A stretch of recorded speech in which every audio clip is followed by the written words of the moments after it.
Oh, well, hello there. Sorry, that seemed a bit rude.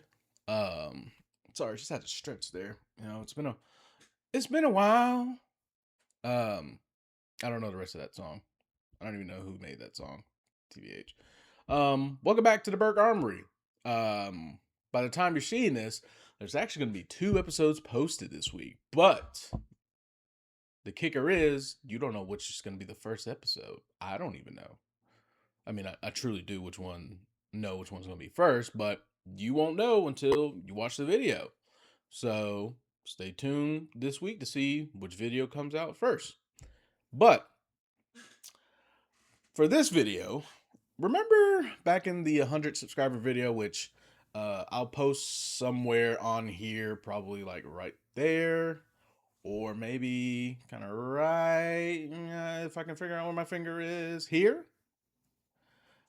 How many subscribers we're up to now on the channel? The last time I checked. Now, mind you, I posted that 100 subscriber video in December. We are now middle of March. Actually, today's March 21st. And the last time I checked, we were at 162 subscribers. Hey, whoever keeps telling their people to keep subscribing, you keep doing that. All right, because you're driving up this channel, what it's about, everything else is about. All right, so thank y'all for doing that. Okay, but we're at 162 subscribers now. I haven't posted a video in almost 90 days, according to YouTube. But remember how I said I was working on a project? How I was going to convert a certain weapon that I had and change it to something else? Because that's what I typically do. Well, guess what? I finally did it. So this video, we're going to talk about my new, and I wouldn't say improved, but my new pet project that has been finished, which is this. Yes, indeedy. Now, if you think to yourself, Jamar, we've seen that rifle before, haven't we? You would be correct. So, on a 100 subscriber video, this rifle here, okay, what it has on it right now, we'll get later on in the video, but this rifle here, before it was supposed to be an AR-74, also known as 545 AR. Now, because of the platform that is the 545 by 39, which is the little brother to the AK-70 or AK-47, really AK series of rifles, the 7x6 239. It's trickier to make an AR in that cartridge than it is a 762, just because it's to tweak the bolts are a little bit different. But nonetheless, okay, it just didn't pan out like I wanted to. Thought it was the barrel, so I got a custom-made barrel made with a bolt that was supposed to match it. Sent it off to the guy that did the custom making. The bolt did not. The bolt actually got damaged in the shipping back to me, and the manufacturer will not want to take responsibility for it. Why? I'm not sure why, but I ended up abandoning it. It was just sitting in my gun safe, just rotting away. But then I remembered I had ordered a custom barrel in another Wildcat cartridge, which I think personally, this should be a cartridge that catches on, kind of like the 300 Blackout did. And I'll explain my comparison between the 277 Wolverine, which I'm going to put somewhere every time, probably somebody right there underneath the painting. Every time I mention the word Wolverine, and you're going to see like a character, the X-Men Wolverine. But that's only every time I mention the gun itself, not, in word. Anyway, so the 545 AR-74 did not work. But the barrel that I did order for my 277 Wolverine did come in and managed to get it on this AR platform that I have in front of you now. And of course I will post in somewhere in the videos of me shooting it both suppressed and unsuppressed. I think it's 2 videos that I'll kind of put together to one. But the thing with 277 Wolverine, okay, it is a Wildcat cartridge. You might as well call me the Wildcat cartridge prince because I love nothing but Wildcat cartridges. Um, but the thing with 277 Wolverine, again, it's a 6.8 bullet, so 6.8 bullet that is on. What makes this unique is that it operates on a 5.56 cartridge casing. So basically, imagine like a 6.8 bullet. You know, whether it's the 277 Fury that's out now, SPC bullet, whatever. Those are different because SPC still uses its AR-15 components, but it's a slightly thicker casing to kind of house that 6.8 bullet. And 277 Fury's AR-10 platform, thicker, longer casing to kind of hold that projectile. 277 Wolverine is a 6.8 bullet that's going to sit in a 5.56 casing, where that casing is just slightly, enlarged a little bit. It's slightly widened a little bit to fit that 6.8 cartridge, but it still uses, I think, small rifle primer. So it's a good reloading cartridge. Still uses that small rifle powder primers. So you're basically getting a 6.8 bullet in the 223 5.56 platform, which is a godsend. Okay, because now let's go back even further. Let's go back a little bit further in history to the early 2000s. All right, probably mid 2000s. You got to think about it. The Blackout also got its start similar to that of the 277 Wolverine. It was a Wildcat cartridge, mainly designed to be suppressed for CQB to mid range combat. And the premise was the only thing you had to replace it is just your barrel, maybe a magazine, but even then, back then, you could still fit 300 Blackout rounds in 5.56 with a little bit of modification. You don't have to buy brand new mags. But that was considered a Wildcat cartridge then, and now it's among the staple of a lot of people that like to hunt, that like to practice CQB, that you know they like to do a lot of things quietly and using subsonic rounds, and that is how the 300 Blackout came around.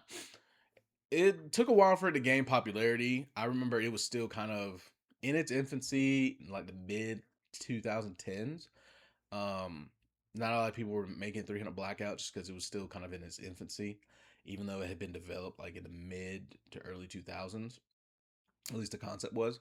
But it's really starting to come around now. You've got a lot of people building in 300 Blackout.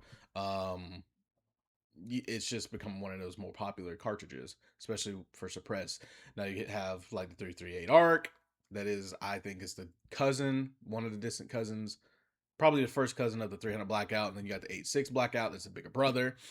So in comparison to 300 Blackout, to me, 277 Wolverine is like that. It's like that one cousin that's really cool, kind of, sort of, in its own quirky way. Like he's into anime, some type of shit, and you're trying to find that weird, but it's not really weird. So you're like, you know what? I still fuck with you. Okay, I still rock with you. That's what 277 Wolverine is to me. Is that it's that cousin to the 300 Blackout that's you're quirky, but you know what? You're my cousin. I still love you, type of thing.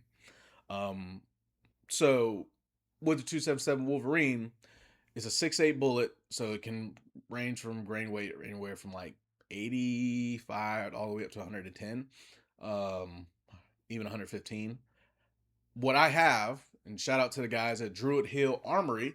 I'm gonna keep mentioning y'all's name because y'all are good people up there in Missouri. They are, as of right now, the only really known factory manufacturer, and I say factory, I think they're probably small business. They're small business, but small store, small factory manufacturer. They're the only ones that I know that make 277 Wolverine ammo right now, and they make it in cases of 50. So, which is good, and it's for a relatively good price. I think I paid like $35 for a box of 50. That's not bad for a Wildcat cartridge. Now, how the 277 Wolverine came around, it's just somebody was thinking, can we put a 6.8 bullet in a 5.56 case? We already have SPC, but that has its own dedicated case now. And so somebody just came up with the thought of, hey, let's just put a 6.8 bullet in a 5.56 case and see what happens. With the idea of thinking the only thing that you have to change in your already AR-15 setup is just the barrel swap, just like with 300 Blackout. And so they created that concept. Again, it's one of those Wildcat cartridges like 300 Blackout. It's still in its infancy. Not a lot of people have 277 Wolverine. I know a couple YouTubers that I looked up have done that. I think there's a company out in Canada, Mad Dog. No, it's not Mad Dog Weapon Systems. I forget who it is, but they carry a lot of Mad Dog Weapon Systems. That was one of the first companies that explored 277 Wolverine. But unfortunately, due to the current political environment that we're in, especially when our trade partner was somebody we traded with for free, there are no more imports coming in from our friendly neighbors to the north right now because of the stupid tariffs and everything that are still going on with our partner that we traded for free. Hence the NAFTA, which is North American Free Trade Agreement, but we're not going to get into that. So I do know there's a company up in Canada that sells a lot of the Mad Dog weapon systems that do 277 Wolverine. How I acquired this one is a company that's based out of Washington State. Tactical Ordnance. I think it's Tactical Ordnance. It might be something else. Tactical Solutions. I can't remember. But they're a company that does custom barrels.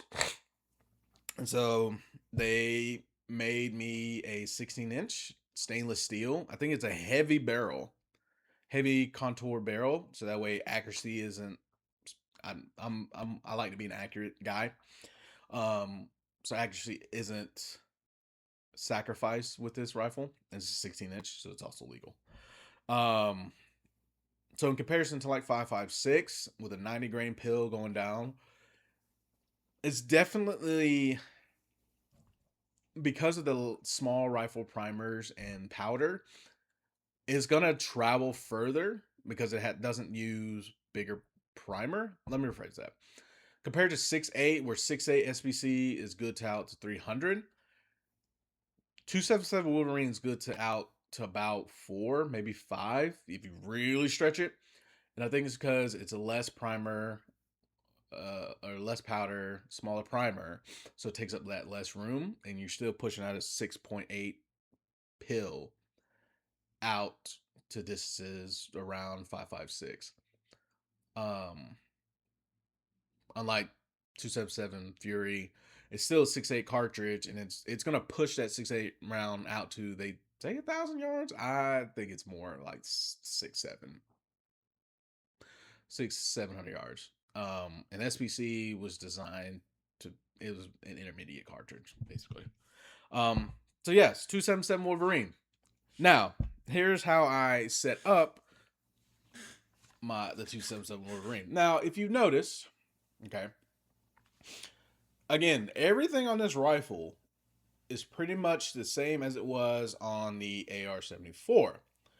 The only things that are different now, of course, so again, it's still a, swing this around, it's still a New Frontier upper and lower receiver set, so that's still new.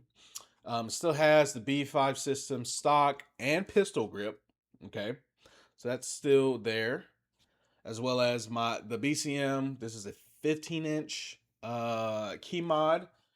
It is their BCM KMR rail, so it's a 15-inch, as well as the BCM key mod foregrip. Now, you may have noticed this suppressor before. This is because this is my Yankee Hill Resonator K, which is probably my best can because it's so versatile. It can go on any and everything. I mean, it has. You saw it on my 6.8 SPC. You saw it on the 338 ARC. It's the 277 Wolverine, which I think it might just stay there. So that can is a good addition. And I also added like a stubby muzzle device on it, so that way the can go on it. If you can see in there, the gas block and the gas tube are the same. But there's the barrel in there, which is stainless steel. When I dropped this off to my buddies at City Arsenal in Greenville, South Carolina, shout out to them. It's the best place in the upstate to go. I swear, hands down, 1000%. Um, my armorer who did it put the gas block on there, and typically when you're putting a gas block on a new barrel, it's some fitting that you have to do, so forth. But he said when he fit the gas block on there, it was almost a perfect, just kind of, it didn't need too much um retention in it. I think is best how he explained it.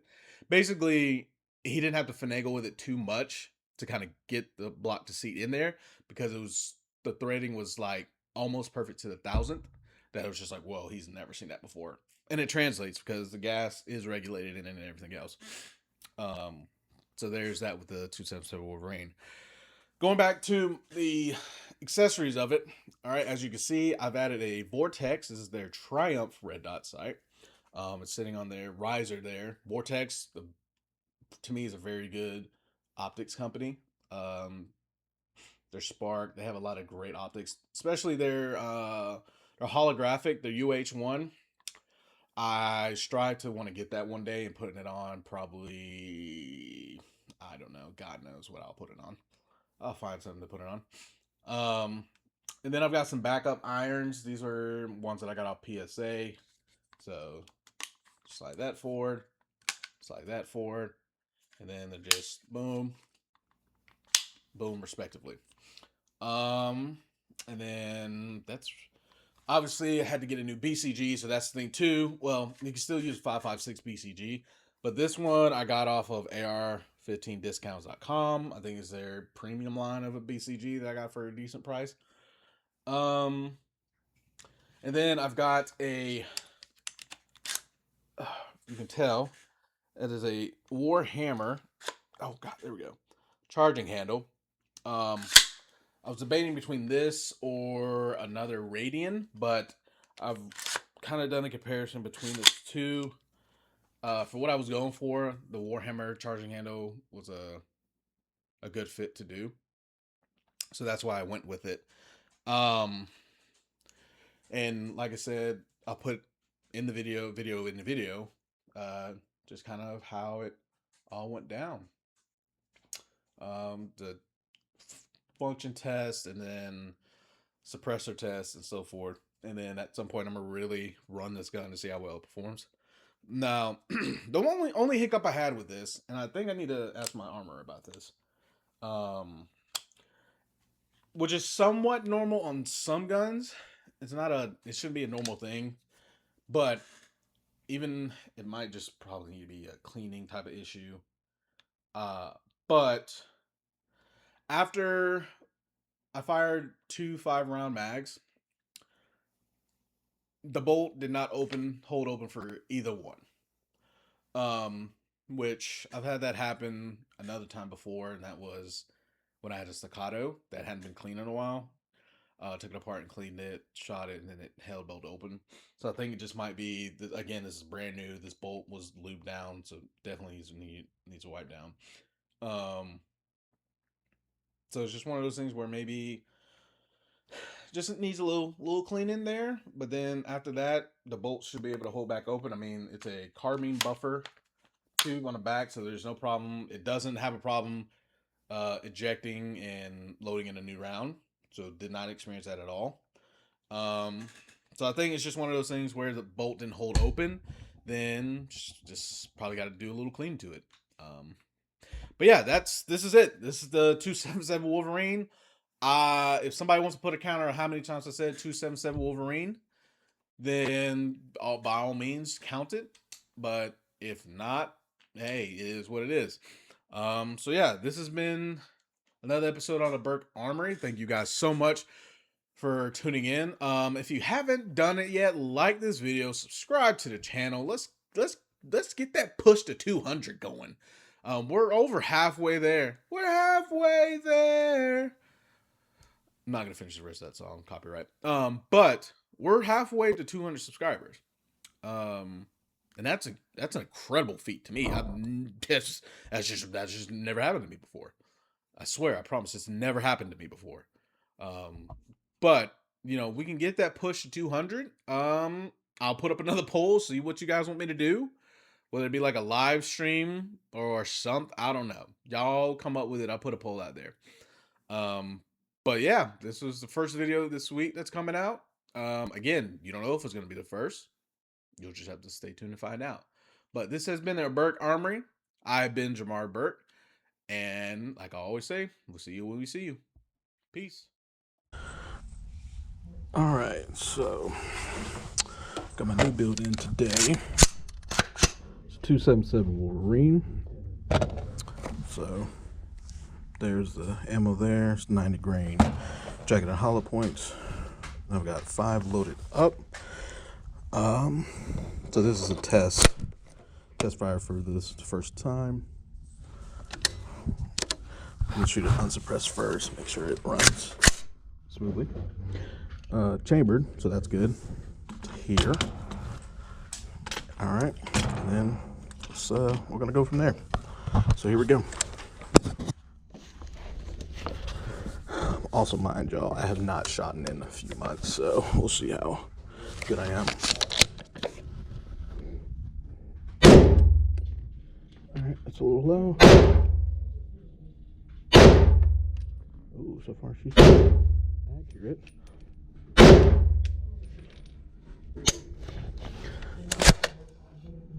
All right. Oh God.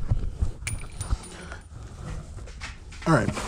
So now the function test was successful. So now you can tell I have my Yankee Hill Machine Resonator K, which is designed to fit all calibers well. And since this is a 90 grain, this is a 6.8 bullet on a 5.56 case, it should naturally be able to feed and function as if it were a 5.56. So let's try it. Let's hear the sound. See how quiet it is. Okay, it's noticeably loud, like a 5.56. Ooh, ooh, ooh.